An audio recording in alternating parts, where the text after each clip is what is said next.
Bon, alors, cinquième Apple II Festival, troisième participation pour moi. Donc j'avais réussi à tenir jusqu'à présent sans faire de présentation, donc bon là cette année il fallait s'y mettre. Donc suite à l'appel de la liste de ce qu'on pouvait faire comme présentation, bon je propose ça. Alors c'est vrai qu'ils ont été un peu sceptiques sur le titre, mais j'ai cherché un meilleur titre, j'en ai pas trouvé. Donc on verra à la fin de la présentation si vous avez des idées sur comment on peut renommer ça. Bon, j'avais pensé à faire voilà, un truc sympa sur la transformation digitale, l'intégration dans le cloud Azure, machin, mais je me dis que ça n'allait pas nous faire très longtemps. Et donc on avait probablement mieux à faire, on va passer à la suivante. Alors, le but en fait un peu aujourd'hui c'est de discuter du numérique et de voir un peu la transformation numérique, ce qu'elle a impacté, et puis nous dans le monde Apple II, ce que ça a eu à faire. Alors, on parle du numérique, on comprend qu'il y a des nombres derrière, hein, le mot en anglais c'est digital, et en fait évidemment c'est un peu plus compliqué que ça. Donc là on est chez moi, hein. J'habite à 200 mètres derrière, je travaille dans la tour qui est à côté, et tous les matins j'ai le choix, donc soit je prends les escaliers, soit je prends la porte.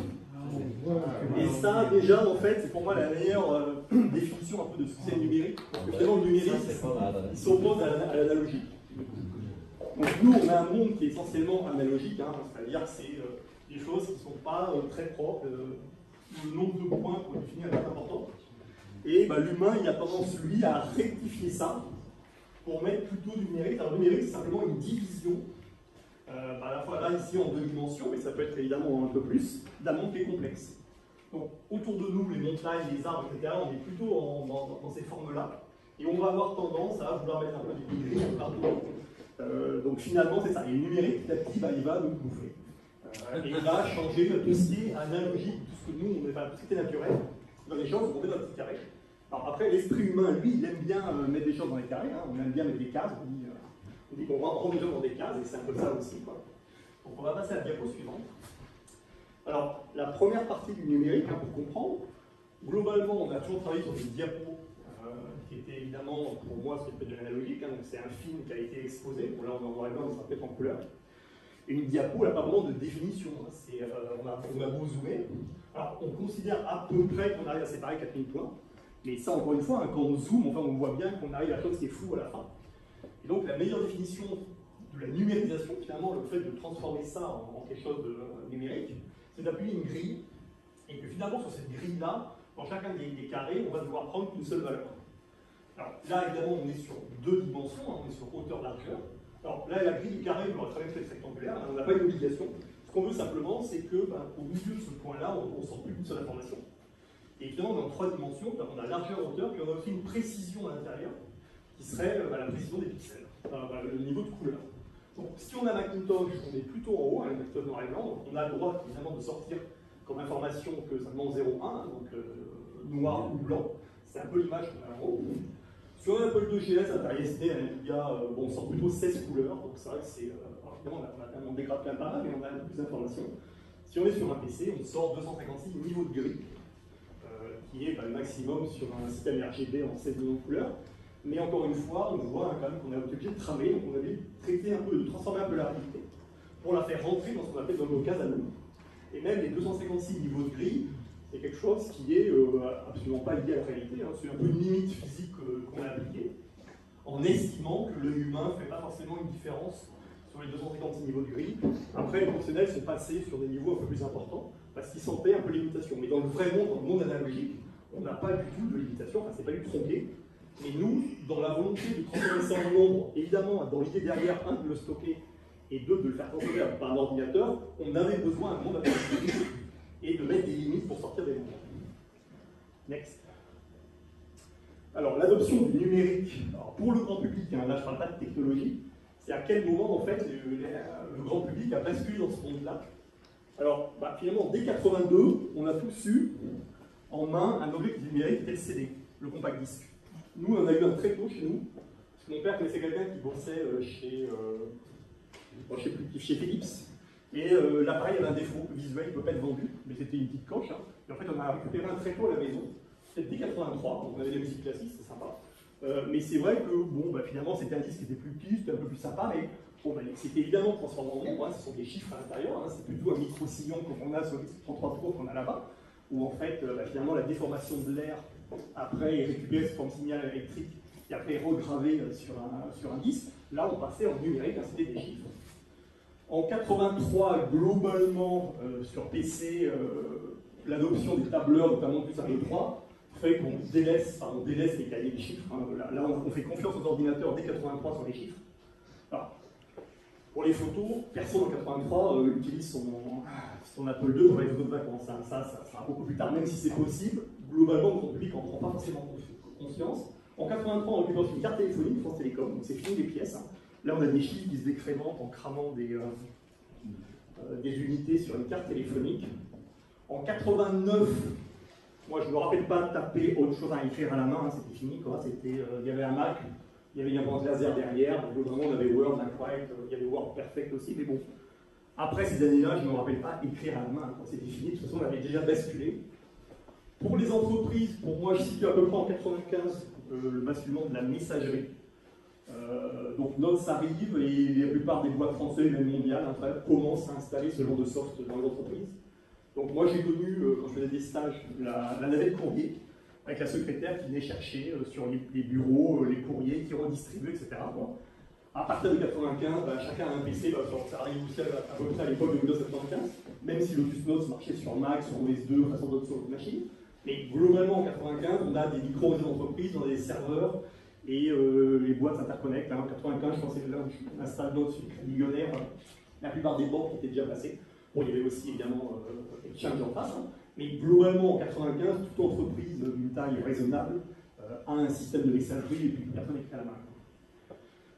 Alors, étape suivante aussi, c'est 98 pour le DVD, alors, la fameuse cassette, le VHS, on a enregistré le 5 pistes, qu'on passe, sur lesquelles on a les jaquettes, etc. Tout ça c'est fini, quoi. 98, le DVD arrive, hein, et puis là on bascule définitivement de toute façon dans la numérique. Alors après, bon, ça n'a toujours pas été remplacé.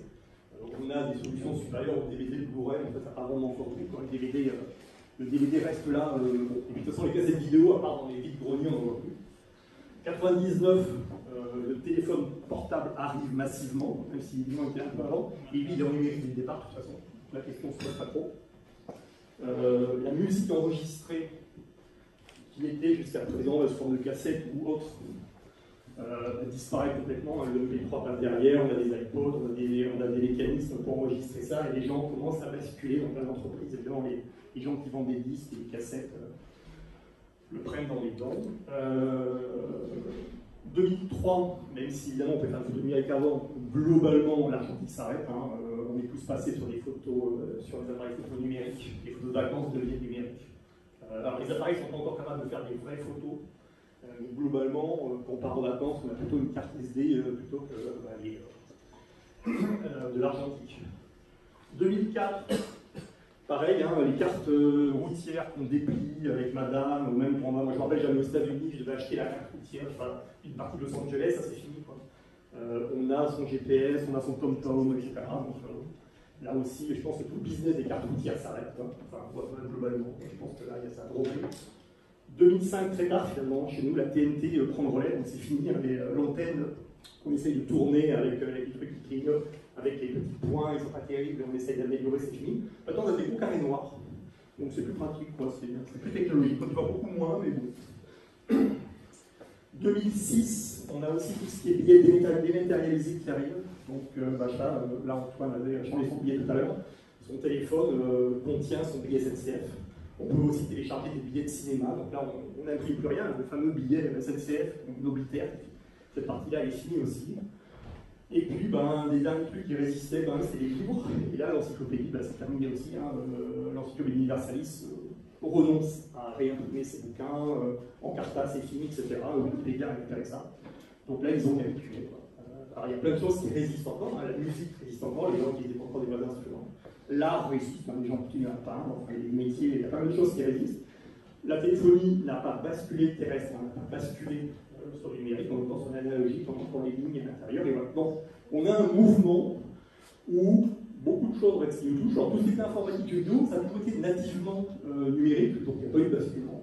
Mais il y a quand même énormément de choses dans la manière dont on travaillait, donc plein de métiers en fait, finalement, qui ont disparu aussi, évidemment plein qui ont été créés grâce à ce basculement-là, et je pense que c'est pas fini. Alors après, il y a probablement d'autres thèmes. Je pense que dans le dessin industriel, c'est pas forcément des domaines que je connais. Donc forcément, le dessin industriel, à un moment, ils ont été dessinés à la main, puis ils sont passés sur de l'AutoCAD, des choses comme ça, mais j'ai pas été exposé à ça. Il y a plein de métiers, mais bon, on va dire que le dessin industriel, ça ne touche pas forcément le grand public. Mais voilà, il y a plein de métiers qui sont passés définitivement au numérique. Alors, maintenant, là, donc, du numérique, on comprend ces chiffres, on comprend qu'il y a des chiffres. Alors, les représentations populaires, généralement, et c'est très compliqué, parce que évidemment, c'est des chiffres, ça ne parle pas à grand monde, et on comprend qu'il y en a beaucoup. Donc, dans la représentation populaire, on aime bien mettre des 0 et des 1, donc les étudiants ne savent pas trop ce que ça veut dire, et puis il en faut plein sur l'écran, il faut que ça bouge vite. On comprend qu'il y a une notion de masse. Donc cette image, là, vous la reconnaissez, elle vient de... D'accord. Et où est-ce que ça a été pompé? Parce que évidemment, c'est pas eux qui ont eu cette idée-là. Hein. Le précurseur, c'est... Kubrick, non? Non, vas-y. C'est Ghost in the Shell, qui est évidemment précurseur à Matrix. Hein. Matrix, c'est pas un film théorique pour moi, mais là, lui, il est très intéressant.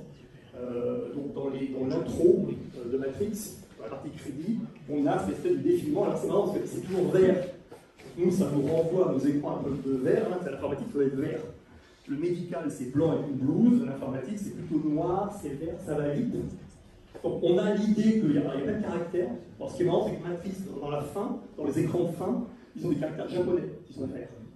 Alors en fait, c'est pas du tout pour remercier Ghost in the Shell, ils ont pillé, hein. C'est parce que le mec aimait bien les sushis, donc il s'est amusé à mettre des caractères japonais en hiragana un peu partout. Alors ce qui est intéressant dans Ghost in the Shell, qui est pour moi vraiment précurseur, ça c'est Mamoru Oshii, hein, qui adapte un manga à papier et qui fait en fait un dessin animé, mais beaucoup mieux justement que le dessin animé.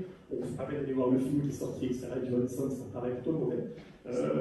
Donc là, ce qui est intéressant, c'est qu'on est dans le monde numérique, on a toujours l'idée du nombre, hein, on a beaucoup d'informations à l'écran, il faut digérer cette information, et ce qui va être intéressant, c'est ça, en fait, c'est la partie robotique, où le robot qui tape, parce que finalement, s'il y a beaucoup d'informations, il faut en saisir beaucoup, il faut en consommer beaucoup. Donc le robot qui va analyser ces écrans, il a un œil capable d'analyser l'écran, mais il faut aussi saisir très vite. Et donc il y a un moment dans l'animation, en fait, les doigts se dispatchent, et chaque doigt devient en fait un espèce de thread, hein, ce qu'on disait, la logique thread process thread, où en fait là il est capable de taper extrêmement vite. Et ça rend très bien l'idée que ce monde il est devenu numérique et il est devenu en fait extrêmement fort. Et il faut saisir beaucoup d'informations et il faut en capter beaucoup. Nous, évidemment, en informatique, on va voir ça, hein, on sait très bien qu'un Apple II, c'est 64K, donc c'est 65 000 cellules contenant un chiffre. Un Apple IIgs, c'est 1 méga, donc c'est 1 million. Les PC actuels, ils sont plutôt en giga, donc c'est 1 milliard. Et donc voilà, donc on a ces chiffres-là, et évidemment, c'est très compliqué au grand public de diffuser ça, donc on met plutôt des chiffres un peu bizarres sur fond vert, on fait bouger ça très vite et les gens sont contents. Alors, on pourrait croire, quand on parle d'information, de chiffres et numérique, en fait ça commence là, il y a un gros ordinateur, du capacité de stockage, des trucs très compliqués. En fait non, l'informatique, en fait, le numérique, ça commence presque avec le Morse, hein, donc j'ai mis 3 petits points en bas, vous ne les avez pas vus, mais ils sont là. Donc finalement, le Morse, c'est quoi? C'est bien une espèce de technique pour transformer des choses où on se parle, donc ça c'est plutôt analogique, et finalement on s'entend mal, donc on va plutôt trouver une espèce de système très basique, avec des traits, des points, éventuellement des silences, pour faire passer de l'information et en se disant que de l'autre côté, la personne va récupérer cette information et il y aura pas de perte. Alors que l'analogique, forcément, va être un peu plus embêté. Donc non, ça commence par là, ça commence comme d'habitude, plutôt avec évidemment l'électronique. Avec notre système classique qui se dit que bien, on sait l'été, il fait chaud, et moi j'aimerais bien avoir un système qui lance des plantes quand je ne suis pas là. Donc moi personnellement, je me suis déjà déplacé avec mon bonsaï dans le train pour aller à Nice, c'était pénible quoi. Bon, le bonsaï est lourd depuis, mais voilà. Donc, si j'avais eu ça, ça aurait été quand même sympa. Si on avait dû réaliser ça dans les années 60, hein, on avait tout ce qu'il fallait. Hein, donc, on avait une partie classique d'alimentation, hein, on prend 220, on redresse par des diodes, on filtre, on arrive à avoir des 5 volts au bout. Donc ça, évidemment, il n'y a pas de numérique là-dedans du tout, hein, on n'a pas besoin. On récupère simplement une alimentation 5 volts, donc pas forcément terrible, hein, et globalement, on est stabilisé. Qu'est-ce qu'on a besoin pour activer la pompe? On a juste besoin d'un relais. Donc là, ça c'est pas compliqué non plus, il n'y a pas de numérique, il n'y a pas besoin de stocker de l'information. Et on a juste besoin de 2 temporisations. C'est-à-dire que moi, j'ai envie de démarrer la pompe, je sais pas, 1 fois par jour. Donc il faut que j'attende une fois par jour avant de faire une action, et pendant qu'elle tourne, il faudrait qu'elle tourne 5 minutes.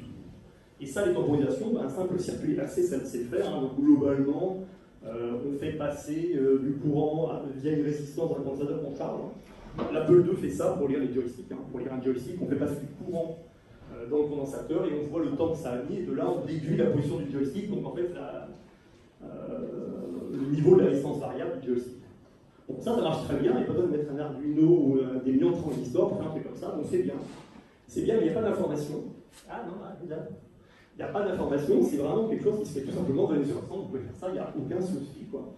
Bon, par contre, on ne contrôle pas trop comment la plante s'arrose. Hein. S'il a plu, trop tard, ça sera prêt à arroser une deuxième fois. Si le voisin était sympa et était venu arroser, tant pis, ça va pas arroser, on est sur un système un peu bête. Et là, on va vouloir mettre un peu d'intelligence, donc on va passer au slide suivant. Et le reprend dans les années 60, arrive la partie logique de l'électronique. Donc là, on passe de l'électronique analogique, et maintenant, elle cohabite avec l'électronique numérique. Donc ça, évidemment, création du transistor années 50, mais apparition des circuits logiques qui contiennent des portes, ça c'est des noms E, c'est le premier, ça c'est le 7400 dans les années 60. Et à partir de là, on va pouvoir inclure dans les circuits qui contiennent de la puissance, hein, comme les ALIM, du traitement du signal, que par ailleurs il n'y en a pas besoin, une partie logique. Donc là, qu'est-ce qu'on se dit? On se dit que ça serait bien d'arroser que quand la plante en a besoin.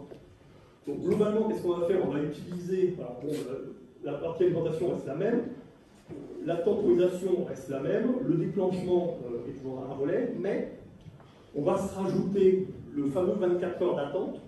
Ça, on va les gérer plutôt en logique. Donc on va se prendre un capteur de température, on va remettre dans la plante, un capteur de température, d'humidité, pardon. C'est juste quelque chose qui va mesurer l'intensité de courant. Hein. Plus c'est humide, plus le courant est, plus la tension est importante. Plus c'est sec, plus la tension baisse. Hein, on calcule simplement la différence d'intensité entre ces deux points-là. Et on va pouvoir dire, finalement, si je suis en dessous d'un seuil, donc encore une fois, c'est logique. Et là, à ce moment-là, pour la première fois, on va dire, si c'est en dessous d'un seuil, et bien à ce moment-là, je déclenche ma pompe. Alors, la durée, elle est toujours contrôlée par un temps qui est fixe, avec une résistance variable, on arrose une minute, 2 minutes. Mais ce qui va être bien, c'est que si le voisin est venu arroser, de toute façon, il ne se déclenchera pas tant que c'est pas sec. Si plus entre-temps, etc., etc. Après, on peut même contrôler l'idée qu'on n'arrose pas plus qu'une fois par jour, parce qu'on ne peut pas estimer qu'on pourra retrouver une défaillance du capteur. Ce qui fait que si le capteur est toujours défaillant, ça va tourner constamment. Mais voilà, là, à un moment, on va, avec l'électronique numérique, pouvoir rajouter ce qu'on appelle de la logique. Et donc, traiter à cet endroit-là l'information, ici, c'est l'information la plus basique qu'on ait, c'est 0 ou 1. Du coup, finalement, le fameux 0,1, il démarre de là, il démarre du 0,5 volts. Pour dire finalement si c'est pas bon, si je suis en dessous du seuil de sécheresse, je déclenche. Et là, je rajoute un peu d'intelligence, et ça, c'est le début des années 60. Donc, encore une fois, on n'a pas besoin d'avoir un Arduino avec des millions de transistors pour faire des circuits simples, en effet, simplement un circuit logique, sinon c'est moins sexe, mais pourquoi pas, on n'a pas besoin d'avoir des choses très compliquées. Alors, là, on se rend compte que on a stocké notre information tout à l'heure 0,1. Est-ce que j'ai un voltage ou pas? Donc ça c'est bien en électronique, mais à un moment, on va avoir besoin de traiter de l'information. Alors jusqu'à présent, le numérique, on prenait une information qui existait dans la nature, analogique, et on réduisait ça à un chiffre. Mais on peut aussi coder de l'information. Alors je disais que la nature, elle est essentiellement analogique, il y a quand même une chose qui est numérique, finalement, qui nous dit oui ou non. C'est notre sexe, de naissance. Alors évidemment, on est homme, on est femme ou homme. J'ai mis les femmes en premier. On va y voir donc, on va associer à une information le sexe de naissance, donc femme 0, homme 1, donc ça c'est facile à comprendre.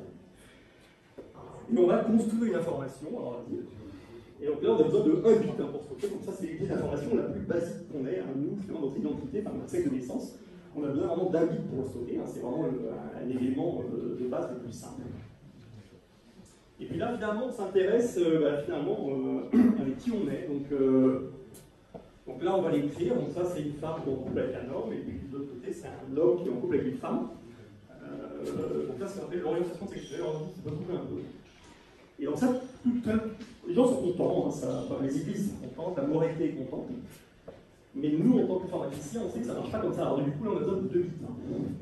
Mais on sait très bien que ça ne marche pas comme ça, parce que si on va à une table, il faut évidemment avoir l'ensemble des options, on peut une table de multiplication, il faut mettre tous les chiffres là, tous les chiffres là. Et donc, forcément, si on veut coder les possibilités, on arrive à l'étape suivante. Voilà. Où là, on se dit que bon, ben, finalement, s'il y a deux possibilités là, il en faut deux aussi ici. Et ça a énervé pas mal de gens. Hein. Donc, donc ben, on retrouve nos éléments ici, hein, une femme avec un homme, et puis là, ben, il y a vraiment deux nouveaux qui apparaissent. Alors j'ai mis des couleurs, ça va se complexifier. Donc là, avec 2 bits, on a l'ensemble des possibilités. Attends, reviens là. On a l'ensemble des possibilités. Voilà. Donc ça, évidemment, ben, c'est le standard, hein, c'est le qu'on connaît, puis ça, évidemment, ça a mis du temps, hein. C'est 2013, hein, le mariage pour tous. C'est énervé les gens dans pas mal d'endroits, hein, des déménalisation de l'homosexualité, je pense que c'est les années 80. Il y a fallu du temps, mais bon, globalement, on a connu cette information. Alors, on y va.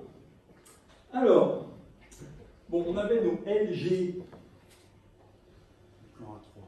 Donc, en fait, si on résume, ouais, là, on avait Brokeback Mountain, là, on avait la vie d'Adèle, et puis là, on avait la vie d'un long fleuve tranquille, hein, donc les Ténois et les groseilles. Il nous manquait le B, donc on est obligé de le rajouter. Après tout, on peut très bien avoir Jean-Bi. Hein, donc une femme aime un homme, une femme, un homme aime un homme et une femme. Donc là, ça revient au même. Et là, le problème, c'est que on avait 3 bits ici, on avait 2 là. Donc on a été obligé de réorganiser un peu la data, on va dire. Voilà. Donc là, finalement, on est sur une femme qui n'aime que un homme. Là, on est sur un homme qui n'aime que les femmes. Là, on est sur lesbien. Là, on est sur du gay. Et là, on est sur du bi. Ça va. On a rectifié, on est nouveau à 3 bits. Ça ne suffit pas, parce que là on a le LGT. Évidemment, il manquait le T, alors allons-y gaiement.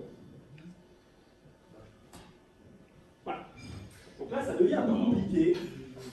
Ouais, ça paraît simple au début, ça finit très compliqué. Donc là, maintenant, on a le sexe de naissance, on rajoute l'identité de genre. Et là, on a l'orientation. Voilà, l'orientation sexuelle qui peut changer. Donc si je résume, je suis une femme qui se sent femme et qui aime que les femmes. Ok. Je suis un. Ah, je suis un homme qui se sent homme et qui aime que les femmes. Ok. Je suis un homme qui se sent homme et qui aime que les hommes. Voilà. Vous pouvez diviser. Donc là, vous avez 4 bits. Et là, ça devient quand même très compliqué. Enfin, déjà, il n'y a que 4 éléments. Et là, on commence un peu. Alors, vous pouvez chercher où vous êtes. Hein. Vous allez vous trouver. Et encore, en Australie, en termes de sexe, ils ont légiféré sur le genre neutre. Exactement. Alors après, il y a aussi des cas qui sont un peu intermédiaires, où le sexe de naissance n'est pas déterminé. Mais ça, c'est des pouillèmes de pouillèmes, donc le problème, c'est que la taille de l'écran, ça devenait compliqué, j'allais tout faire. Mais là, globalement, on a nos LGBT. Alors, les T sont là, le L est là, le G est là, et les groseilles et les buquénois sont là et là. Alors, on passe au slide suivant. On va faire une représentation en sexy. Excellent. Bon, là j'ai mis les couleurs, parce que finalement on s'y retrouvait pas trop.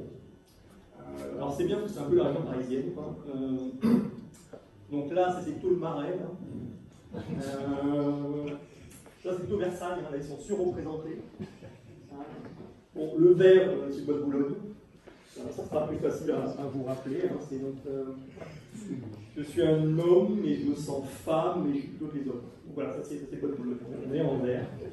Alors, même comme ça n'est qu'on a. Et en vrai, le gris clair, le gris, c'est plutôt. Il y a moins de représentation. Les représentations les plus, on va dire, les plus pas normées, mais dont le pourcentage est plus élevé dans la population, c'est ceux qui ont des couleurs qui sortent un peu. Bon, ok, on a pour l'instant que 4 bits. Hein. C'est peu, mais déjà on commence à avoir un peu de mal à suivre ça. Donc on va la diapo suivante. Et voilà, et là on se dit, non mais on arrête les bêtises. Plutôt que d'avoir du 1, 0, 1, etc., on va définir simplement une norme, on va grouper ces bits-là par 4, parce que au-delà de 4, ça devient un peu compliqué à lire.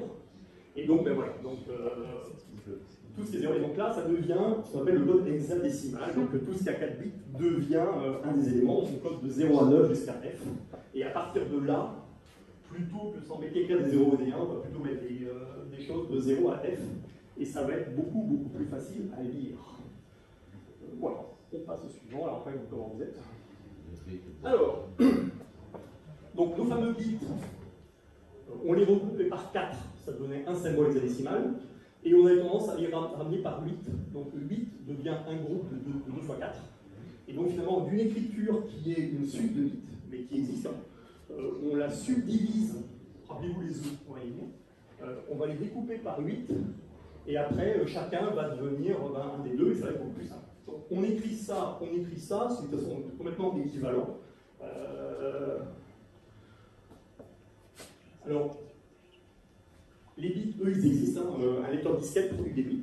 Un câble série produit des bits. Donc, à un moment, on les sort et on va les grouper par 8. C'est exactement comme les œufs. À un moment, ils sortent du cul de la poule, c'est un œuf. Ils vont se mettre dans la boîte. Ils vont être gérés comme des boîtes. Les gens qui n'ont plus des œufs, mais qui ont des boîtes d'œufs. Ils vont arriver sur des étalages. Vous allez acheter une boîte d'œufs, vous n'achetez pas un œuf. Et vous allez généralement les garder dans le frigo comme une boîte d'œufs, quitte à réouvrir pour picouiller de temps en temps un œuf ou pas. Alors, on pourrait estimer que la base 16 elle est un peu bizarre, parce que nous, notre base, c'est la base 10, mais en fait, pas du tout. La base historique, ça n'a pas été la base 10, ça a été la base 12. D'ailleurs, c'est pour ça que les œufs sont vendus par 12, les escargots par 12, les huîtres par 12. Alors pourquoi 12? Parce qu'au Moyen-Âge, en fait, c'est encore la base qu'on utilise, la base 12. Parce qu'on compte sur nos doigts. Ça paraît bizarre, parce que nous, quand on dit on compte sur les doigts, on compte pas 10 doigts. En fait, non, on utilise des phalanges. Donc on fait 1, 2, 3, 4, 5, 6, 7, 8, 9, 10, 11, 12. Donc les gens au Moyen-Âge comptent sur leurs doigts avec leurs pouces, ils ont 2, donc en fait on est sur une base 12, voire 24 si on compte les 2 doigts. Et donc c'est pour ça que historiquement, les divisions qu'on utilisait, c'était 2 par 12, donc les œufs continuent à être par 6, 5 par 12. Aussi parce que c'est beaucoup plus facile de diviser du 12. On divise par 2 dans les 6, si on divise par 4, on en a 3, si on est 3, on divise par 4, etc. Donc en fait, 12, c'est très sympa, ça se divise à peu près avec énormément d'éliminateurs, alors que la base 10, par 2 et 5, on n'en fait pas grand-chose. Donc voilà, on se rappelle que derrière ces chiffres-là, on a simplement des bits, alors qu'on peut exprimer ou pas. Donc là, on peut se rappeler qu'on a des lesbiennes, ou on peut trouver autre chose, mais voilà, c'est soit un chiffre, ça peut signifier ce qu'on a derrière aussi. Voilà, bon. Alors, dans le numérique, la volonté de digitaliser, c'est de transformer en nombre un certain nombre de choses qu'on a autour de nous, on l'a vu sur la pente initialement. Donc évidemment, la première chose qu'on a envie évidemment de conserver ce genre de nombre, c'est déjà les nombres. Donc ça va se faire assez simplement. On retrouve ici nos fameux bits et puis nos fameux zones hexadécimales. Donc on va traiter les nombres, soit en prenant 4, soit en prenant 2, etc. Donc on va traiter du stimuli bits, du 7 bits, du 4 bits. Donc ça, ce sont des nombres non signés. Donc à la plage de valeur, évidemment on commence à 0, donc 0 à effet, donc de 0 à 255. En 16 bits, on code des chiffres entre 0 et 65, etc. Donc là c'est du 4 milliards, ça c'est du 16 millions, ça c'est du 105 000, ça c'est du 255. Donc ces chiffres-là, on va les retrouver dans énormément de choses informatiques, à l'ordre de niveau maximum, par exemple, Capman c'est 255, tout simplement parce qu'on a utilisé une information d'un octet pour coder le numéro du niveau. Donc ces chiffres-là, le grand public ne les connaît pas, nous on les voit régulièrement passer comme des limites. Les fameux 64K de l'Apple II, c'est ça, on a 65 000 entrées simplement parce que on limite à 16 bits l'adresse, le numéro de chaque cellule qu'on peut proposer. Évidemment, rapidement, on a eu besoin de stocker des nombres signés. Donc là, on a simplement bougé un peu. On a estimé que la moitié des chiffres serait négatif, l'autre moitié positif, avec l'idée que comme 0 ne voulait pas être codé par 2 chiffres différents, on a donné un peu plus au nombre négatif qu'au nombre positif. Mais globalement, nos valeurs qu'on peut coder, même, simplement. Alors, encore une fois, c'est une décision de représentation. Si on croit qu'on est sur un chiffre non signé, on va interpréter le 80 comme 128. Si on pense qu'on est sur un nombre signé, on va plutôt interpréter comme moins 128. Donc là, c'est une question d'interprétation. Après, il a fallu trouver des choses sur le nombre à virgule. Et là, on a dû faire des approximations, parce qu'évidemment, on ne sait pas coder un nombre à virgule, on n'a pas assez d'informations. 1 sur 3, c'est 1 tiers, donc là, ça peut durer longtemps. Les 3, 3, 3, 3. Donc voilà, on va approcher les nombres à virgule. Et c'est là qu'évidemment, il va y avoir des erreurs, parce que travailler sur les nombres à virgule tout en étant constant et en conservant l'exactitude des informations, on va avoir plus ou moins de mal. Sur la virgule fixe, ça s'est apparu, je ne sais pas comment on l'enlève. Alors sur la virgule fixe, on va prendre un bit qui va coder signe, on va prendre quelques bits pour coder ce qui est avant, puis quelques bits pour coder ce qui est après la virgule. mais ça c'est globalement fini, on stoppe tout ça. Et puis après la virgule flottante, donc là on va écrire les chiffres sous la forme 1,25 e puissance moins 3 par exemple. Donc là on aura le signe du chiffre, on aura les éléments et puis la mantis, hein, on pourra écrire sur ça. Donc ça ce sont des approximations. Alors en prenant plus de bits, évidemment on s'approche un peu mieux, mais on fait attention. Donc après, pour les gens qui ont besoin de faire des calculs extrêmement précis, on garde les chiffres sous forme fractionnaire, on garde 1 sur 2, enfin 1 sur 3, et on attend vraiment la fin du calcul pour calculer, pour diviser 1 par 3, le dénominateur et le numériteur, pour approcher un résultat, mais on évite évidemment d'accumuler les erreurs, les nombres virgules. Pour les nombres entiers, évidemment, il n'y a pas de problème, il n'y a pas d'erreur. Alors, la deuxième chose évidemment qu'on a voulu coder, c'est le texte. Alors le texte, ça paraît que c'est simple au début, parce qu'évidemment, on affectait à chaque lettre un chiffre unique. Et alors ça s'est bien passé, donc ça c'est la table ASCII. Alors la table ASCII n'est pas la seule, hein, il y a eu le BCDIC, hein, IBM avait créé ça bien avant, mais bon, finalement l'ASCII a gagné parce que les microprocesseurs, les micro-ordinateurs l'ont accaparé. Et alors on est à peu près tous d'accord sur le début, mais après, dès que les accents sont arrivés, c'est défini, c'est-à-dire chaque système codait ses accents différemment. Donc Apple, Commodore, même entre l'Apple II et le Mac, c'était pas la même chose, le PC avait choisi des choses différentes. Et alors, c'est pas du tout normalisé, loin de là, parce qu'évidemment, quand les caractères asiatiques sont arrivés, et qu'il a fallu coder autre chose, et là, tout le monde s'engueule. Donc, il y a des normes, et même aujourd'hui, hein, de toute façon, c'est toujours pas réglé.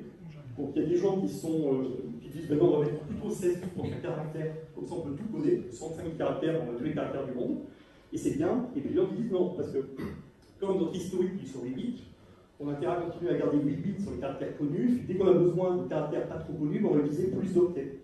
Donc finalement, une chaîne de caractères va être composée soit de caractères sur 8 bits et d'autres sur un peu plus, ou alors il y a des gens qui disent non, on va tout normaliser. Donc le Java par exemple, je code en 16 bits, le Visual Basic code en 16 bits, Windows en Unicode sur 16 bits, le web est plutôt parti sur l'UTF-8, qui est un octet pour les simples, plusieurs octets.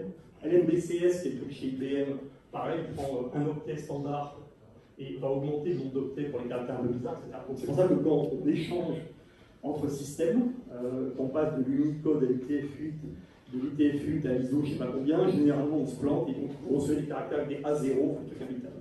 Bon, nous, à notre niveau, sur le monde du 8 et 16 bits, globalement, on reste sur une table ASCII, le seul truc sur lequel on fait d'accord, c'est les accents.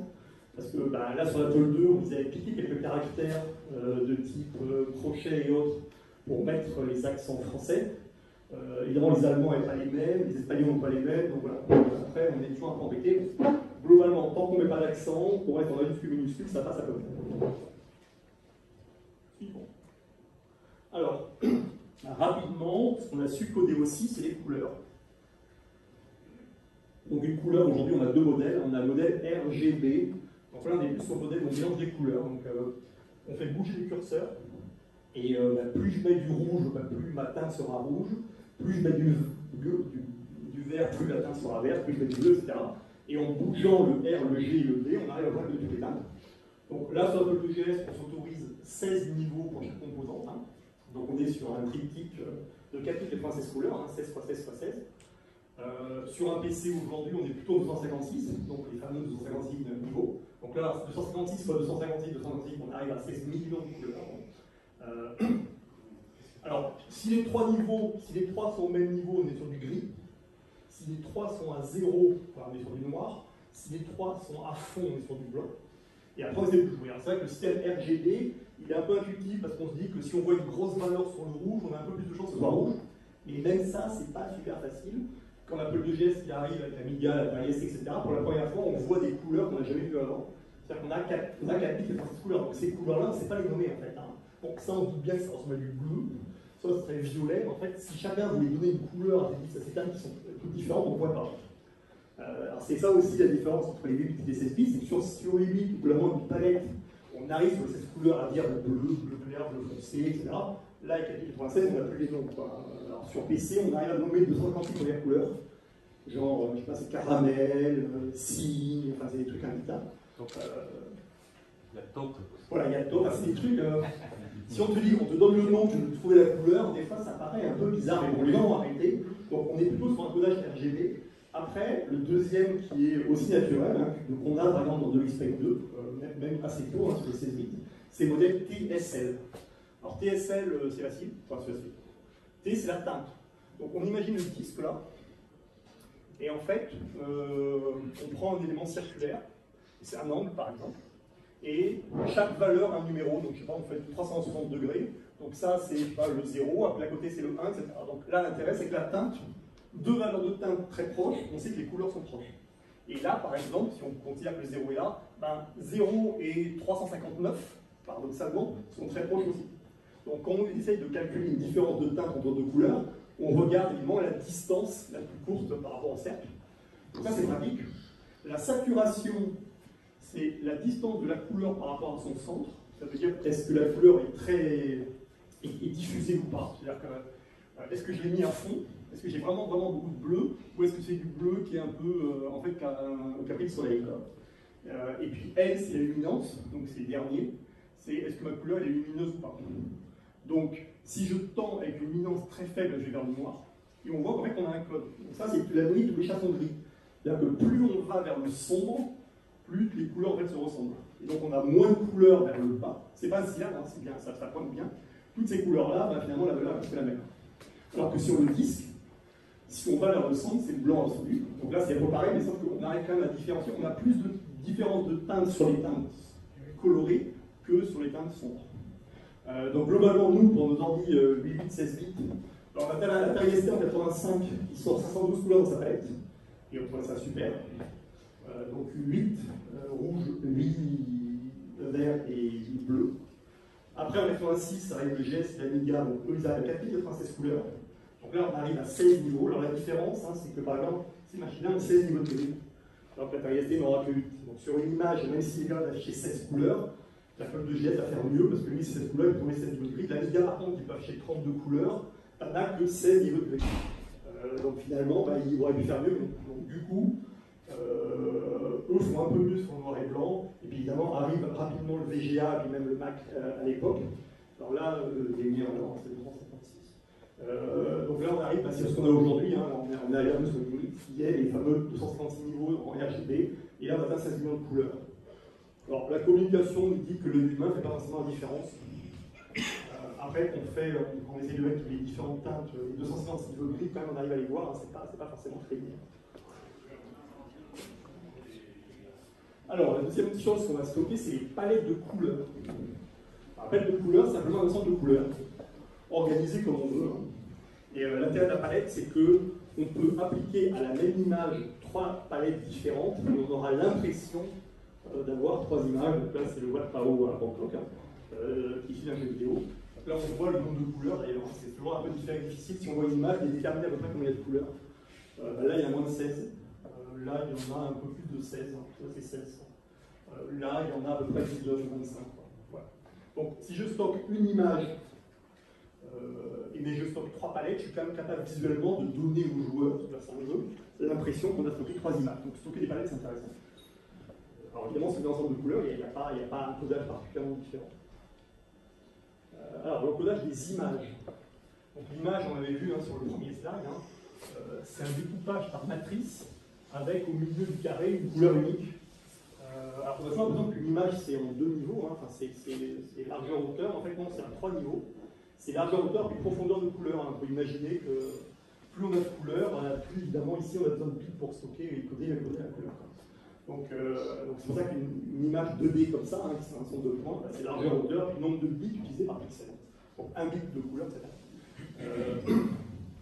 Bon, l'idée des espaces de stockage nécessaires, donc Apple 2, lui, c'est 280, 192, hein, 280, 192, et on utilise à peu près 1 bit par couleur, enfin 1 bit par point, donc on arrive à une page graphique, donc l'ensemble, la taille en mémoire nécessaire pour stocker l'image, c'est 8 K.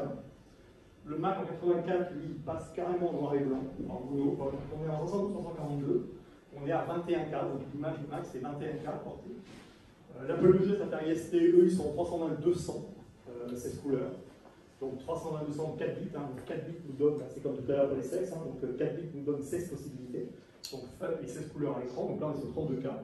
L'Amiga, qui font un choix un peu bizarre, eux, ils passent à 5 bits. Normalement, 5, c'est quand on imagine les bits en mémoire. 5, c'est pas facile parce que c'est toujours à moitié entre 2 octets, c'est assez pénible, mais bon. Eux, ils arrivent à 32 couleurs, donc leur page graphique c'est 40K. Et le PC VGA, qui arrive en 87, je crois, eux, ils sont en 320-200, ils passent carrément en 256 couleurs, ce qui leur arrive dans un petit moment. Et c'est, eux qui utilisent 8 bits, donc on passe en 64K. Encore.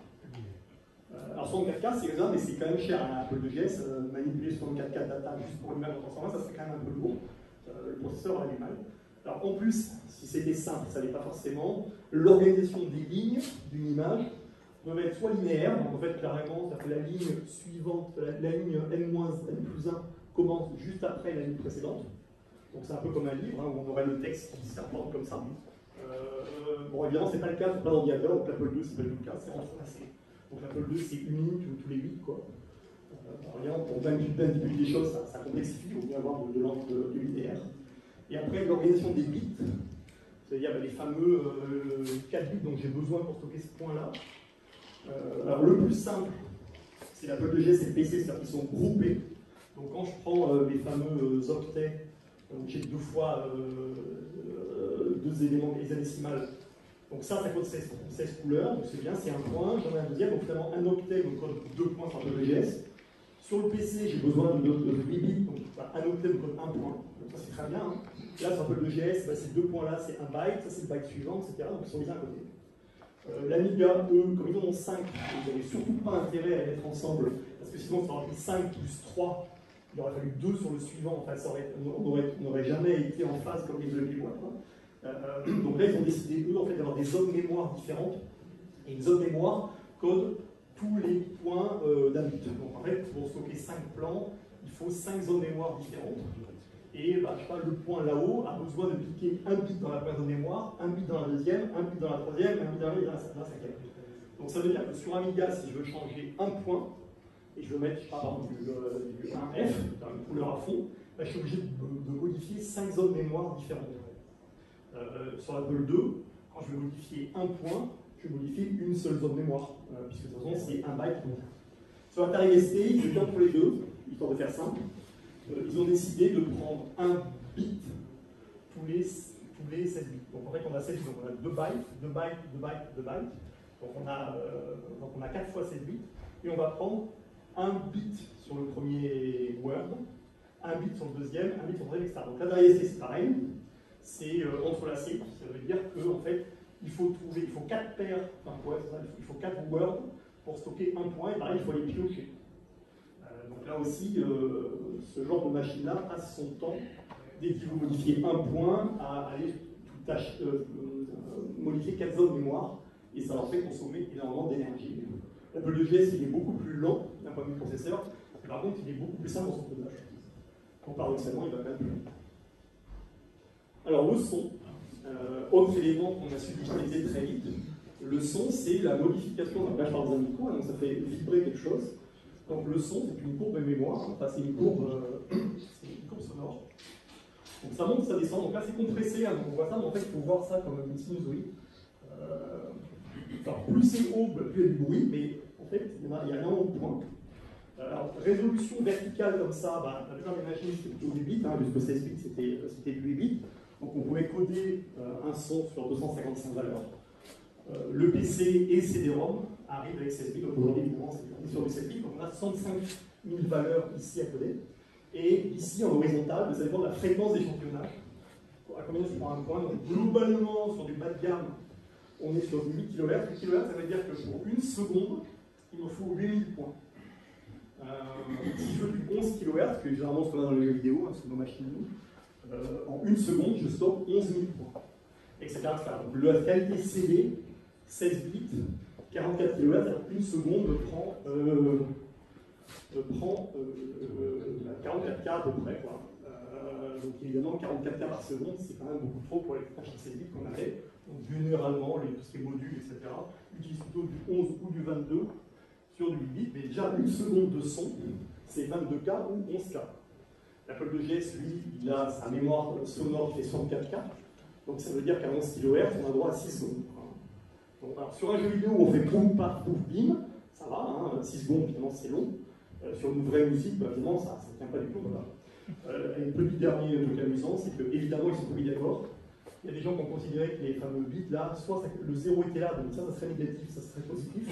Ou alors il y a ceux qui ont décidé que non, le 0 il était là, et que finalement on prendrait un élément qui serait non signé, donc 0, 1, 2, 3 jusqu'à F.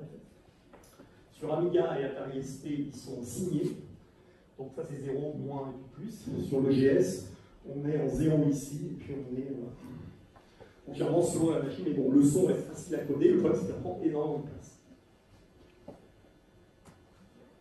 La deuxième chose qu'on a su coder assez vite, c'était la musique. Alors, la musique, on ne peut pas la confondre avec le son. C'est pas du tout la même chose. Ça, c'est la musique synthétique. Alors, je trouve que le GS est intéressant parce qu'il sait faire les deux. L'Amiga, il sait plutôt faire ce qu'on a au-dessus. Ça sait plutôt faire du son. Le GS fait du son et de la musique. Alors, le Commodore 64, c'est ça, faire ça aussi. Donc, la musique synthétique, c'est pas du tout, en effet, enregistrer un son, et des gens qui parlent, etc., ce qu'on a avant, qui prend énormément de place. C'est des courbes très simples. Donc là, on voit que de toute façon, ça se répète. Donc si on prend juste, je sais pas, une période, ça, c'est à peu près, il y a 256 points. Donc ça, c'est 256 octets, donc ça fait vraiment pas grand-chose. On a donc des ondes, alors on a soit des sinusoïdes, soit des trucs à moitié, soit des carrés, des dents de scie, des choses comme ça. Et ça, en fait, on va le faire boucler. On va faire boucler le son sur lui-même, donc on va faire un et on va moduler ça avec ce qu'on appelle une enveloppe. Donc, ça, c'est l'intensité du son. Donc, le son va monter très vite. Donc, ça, c'est là, on a vu sur un piano, donc ça monte très vite. Après, le son descend un peu, il se stabilise, et après, il finit doucement. Alors, cette courbe-là, elle n'est pas à l'échelle, il faut la tirer. Et en jouant avec l'enveloppe, on arrive à recréer à peu près tous les sons qu'on veut, à partir, évidemment, d'une des sources qu'on a là. Donc, ça, l'ensong du geste, c'est de faire très très bien. Simple là, par exemple, c'est du son comme ça. Donc, on est sur des bases. Et on va les moduler après, évidemment. En changeant de touche, on change simplement la fréquence, c'est-à-dire la vitesse à laquelle le son se déroule. Voilà, donc ça, ce sont les sons de synthèse, donc ils prennent très peu de place en mémoire. Par contre, on ne peut pas simuler quelqu'un qui crie, un boom, un paf. Donc on a généralement besoin de son et de musique.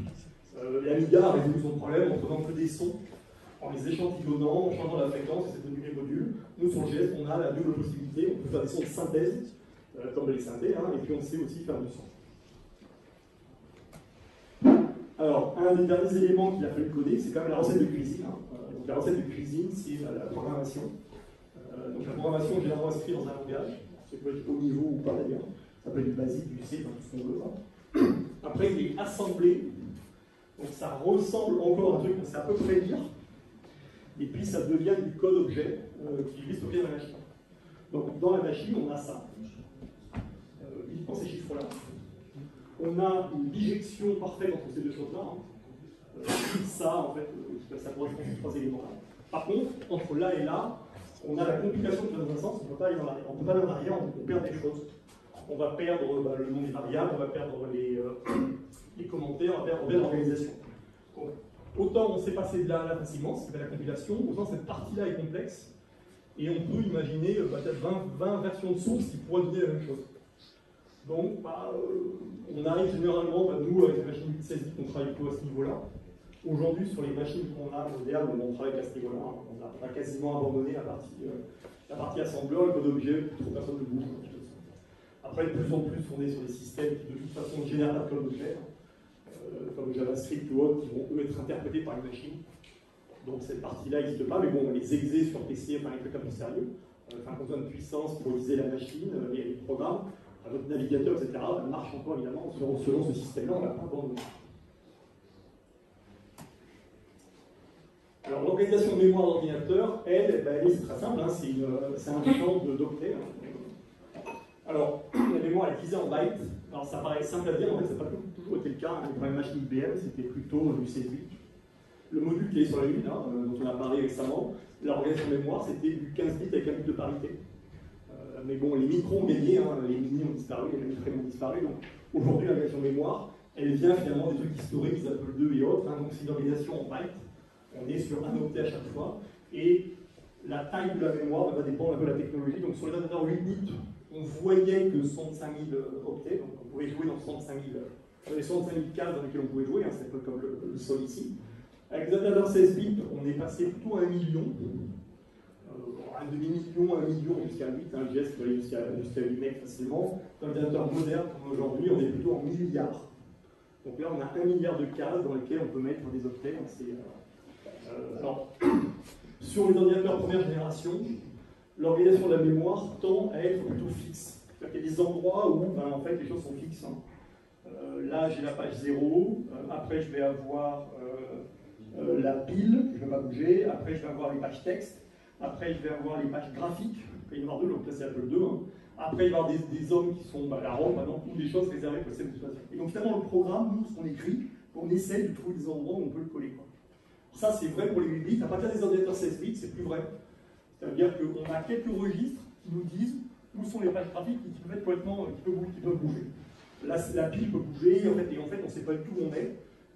On est complètement libre, il n'y a rien qui est fixe. Hein. Les ordinateurs 8 bits, ils ont plutôt tendance à être fixes, alors que les plutôt ordinateurs suivants le sont pas du tout. Alors, donc là, on comprend que pour faire un programme, c'est exactement comme pour faire une recette. On a besoin d'ingrédients, on a besoin de savoir-faire, et on obtient un résultat final, qui est notre sympathique gâteau. J'espère que vous n'êtes pas encore tous faim. Côté informatique, ça va être la même chose. On va partir d'éléments, d'ingrédients. On va avoir d'images, on va avoir besoin de sons, on va avoir besoin de musique, on va avoir besoin de palette, on l'a vu tout à l'heure. On va avoir besoin de sprite, donc c'est le même dessin légèrement modifié, on voit qu'on est en train de parler, quoi. On a besoin de code, de programme écrit, et ça va nous donner le résultat final qui est un jeu. Donc là, c'est Pong sur Atari ST. Et finalement, Pong sur Atari ST, c'est comme le gâteau qu'on a au-dessus. C'est sympa, mais voilà. Et ce que les gens vont voir, hein, les consommateurs, ils vont voir cette partie-là. Nous, ce qui nous intéresse, donc le programmeur, lui, le créateur, celui qui a fait les dessins, etc., ils ont produit ça. Et ils ont, un peu comme avec du savoir-faire, une technique, ils ont produit. Nous, ce qui nous intéresse depuis le début avec Antoine, c'est en fait de faire l'élément inverse. C'est de partir du jeu et de reconstruire, en fait, le code, et c'est comme ça, et comprendre ce qui a été fait. Un peu comme si vous donnez le gâteau à quelqu'un, et il doit déterminer la liste des ingrédients, au gramme près, la manière dont ça a été fait, est-ce que ça a été cuit lentement, est-ce que le four a été préchauffé, est-ce qu'il a fallu faire reposer la pâte, etc. Alors, autant d'un point de vue culinaire, on ne se pose pas trop la question, autant en informatique, c'est intéressant. Alors, on a vu tout à l'heure, dans la compilation du programme, on perd des choses. Donc, on ne peut pas espérer avoir 100%. Un peu comme dans la cuisson, les choses ont pu s'évaporer, on va quand même devoir faire des hypothèses à un moment, mais voilà, l'idée, c'est de partir d'un objet qui est fini et de revenir en arrière. Finalement, faire, c'est un peu compliqué. Et alors, décomplexifier le numérique, hein, si on revient au truc, c'est un peu ça, c'est de se dire, on est face à des nombres, parce que ça, c'est un nombre dans l'ordinateur, ça, c'est un nombre, ça, la musique, c'est un nombre, le programme est un nombre, la palette est un nombre, donc en fait, on a en zone mémoire, quand je regarde la zone mémoire de mon PC, j'ai ça, moi, j'ai que des chiffres. Donc là, on retrouve nos hexadécimaux. Je sais ce que c'est. Voilà, on a des demoiselles au fond.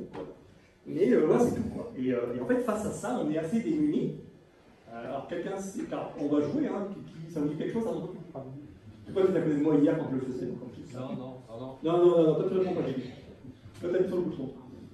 Donc, face à ça, en fait, on essaie. Alors là, ce qui est intéressant, c'est qu'on est en 16 par 16. Hein, donc, on a 256 chiffres. Donc, ça paraît tout petit, 256, hein, on les fait sauter dans la main. Un Apple 2, on a 65 000. Sur Atari ST NGS, on en a 1 million. Donc si on se fatigue de 256, si on a du mal, on imagine comment on va gérer 1 million de data, quoi. Comment on les traite, comment on les organise, quelles statistiques on fait avec, et puis ça, c'est pas du tout codé, hein. On n'a même pas la volonté de cacher les choses. Donc on pourrait se dire, tiens, dans la recette, ils ont voulu cacher les choses. En fait, même pas. L'homme qui crée un jeu vidéo, son objectif, c'est que le jeu marche. Il n'a pas le temps de rajouter de la complexité pour cacher, masquer ou chiffrer. Bon, alors, ça dit quelque chose à quelqu'un, ça ou pas? Non, toi tu ne pas. Alors là, dit comme ça, pas moins que quelqu'un. En fait, sans avoir d'idée de ce que ça peut être, on peut, à l'inverse, éliminer des hypothèses. Par exemple, c'est extrêmement peu probable que ça soit du texte, parce qu'il y a trop de valeurs qui sont supérieures justement à la codification ASCII, qui s'arrête à 128 avec 0. Or là, il y a énormément de valeurs qui sont au-delà de 8,0. On a une bonne répartition. À l'inverse, ça pourrait être du texte qui est simplement un peu compressé, comme le Hoffman. La plupart des jeux... Alors, sauf que compresser du texte sur des machines, enfin sur une micro-ordinateur familiaux de...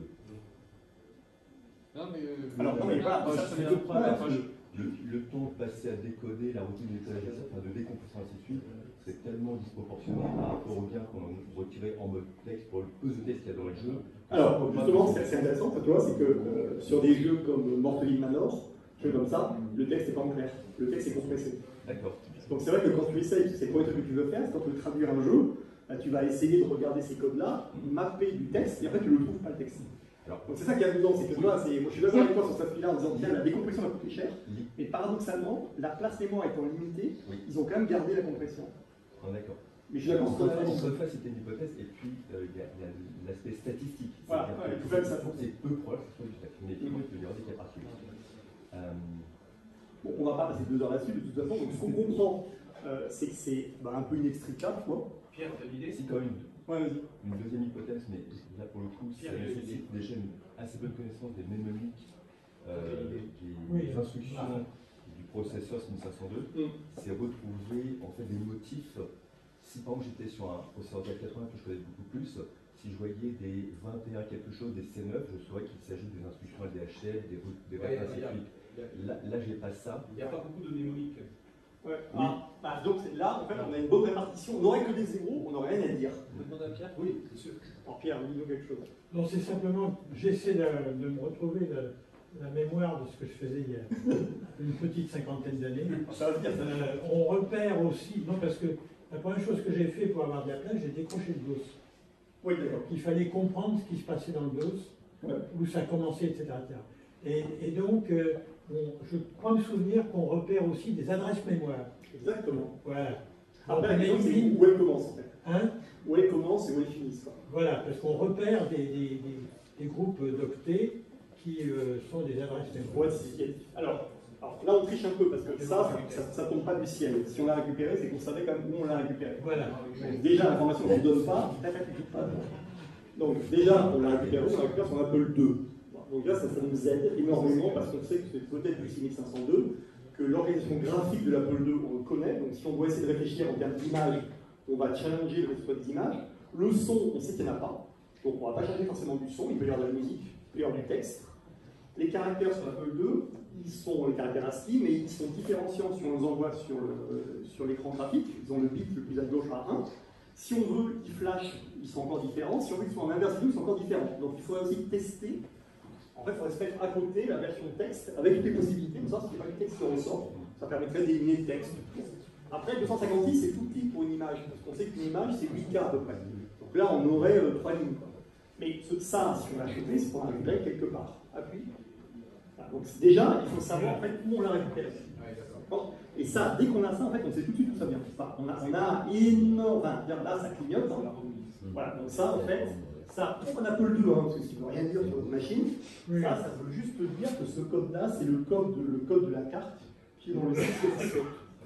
Et il se trouve que sur Apple II, la caractéristique, c'est que la ROM de ces cartes-là est limitée à 256. Et d'ailleurs, on voit que la fin est à 0, parce que vous l'avez, vous n'êtes pas une à mettre. Donc en fait, ils avaient fini, il en restait heureusement 5 de trop, 5 de rap. Donc ça, en fait, c'est le code d'initialisation de la carte. Alors c'est facile parce que, on sait qu'on a Apple II, mais ça généralement on le sait quand on récupère la data, et puis on est en C600. Alors, si ça avait été ailleurs, ça aurait été plus compliqué. Alors, vas-y. Alors, l'Apple II GS, lui, il va nous offrir un truc très important, très intéressant, ce qui n'a pas l'Apple II, ce qui n'a pas l'Atari ST, ce qui n'a pas l'Amiga, même pas le PC d'ailleurs, c'est la capacité à n'importe quel moment d'arrêter ce que fait la machine et d'aller dans ce qu'on appelle le moniteur, donc le lead monitor. Et là, le moniteur nous permet de faire deux choses. Il va nous permettre de passer les zones mémoire et d'avoir la traduction en texte. Donc ça, c'est super intéressant parce que ça veut dire qu'on n'a pas trop à s'embêter avec la tabacie qu'on a dit tout à l'heure dans des hypothèses. Et visuellement, puis là, on voit qu'on a un mot, on a Barbarian, on a Sprite, et GIF. Donc là, c'est super intéressant parce qu'on comprend bien qu'on a une chaîne de caractères, donc ça sert à rien. L'œil humain comprend que ça, c'est du texte, et donc ça sert à rien d'essayer de faire matcher du code, etc. Et la deuxième chose que le moniteur va nous faire, c'est qu'il va nous permettre de désassembler. Donc avec un L, il va nous permettre d'interpréter ce code-là, et en face, il va nous mettre à l'assemblage. Et là, on est à nouveau en C600, donc le fameux A220, etc. Il s'inscrit correctement. Alors, si on s'était décalé de un cran, si on avait commencé en 6001, et bien là, en fait, ça ne voulait pas dire du tout. Parce que si on se décale d'un cran, évidemment, ça ne veut plus rien dire, parce qu'en fait, il essaye d'interpréter ça de façon différente. Donc, l'interprétation par le moniteur, c'est quelque chose qui est valable si, on sait ce qu'on fait, 2, si on a vraiment du code, parce que si on avait essayé de faire ça, on aurait n'importe quoi. Et ça, le problème, c'est que autant pour le texte que pour le code, que pour les images, il faut un œil humain. Donc en fait, évidemment, on veut dire que l'intelligence de Google va nous permettre d'eux, mais je ne pense pas que les mecs de Google bossent sur le décodage des octets de la 2GS. C'est assez peu probable. Donc je pense qu'on a intérêt à prendre le relais de nous, Donc le moniteur, il est très bien, mais il est un peu limité aujourd'hui parce que, on le voit, hein, on a 1, 2, 3, 4, 5, 6, 7, 8 lignes de 16. Hein. Donc, par rapport au bloc tout à l'heure, on pouvait comprendre que 8 par 8, l'Apple 2GS, c'est 1 million de trucs comme ça. Donc, alors, à l'époque de l'Apple 2, il y avait 65 000, déjà c'était lent, enfin, c'était compliqué. Quoi. 1 million, on comprend qu'on a basculé dans le monde où en fait on a besoin d'outils. Next. Voilà, donc avec Antoine, on bosse sur un logiciel qui s'appelle Studio. Donc l'objectif, c'est justement d'aller travailler la data, la matière, pour essayer de comprendre où sont les sons, où sont les images, où est le code, comment la data s'organise. Et donc, décomplexifier le numérique, c'est ça en fait, c'est de partir sur une base numérique simple, partir sur un bloc de mémoire, donc avec 1 million, et de dire, bah, je vais décomplexifier ça, je vais creuser, je vais réorganiser, je vais trier, un peu toi ce que tu pouvais faire en disant, tiens, je fais des hypothèses, lui il va les faire pour toi.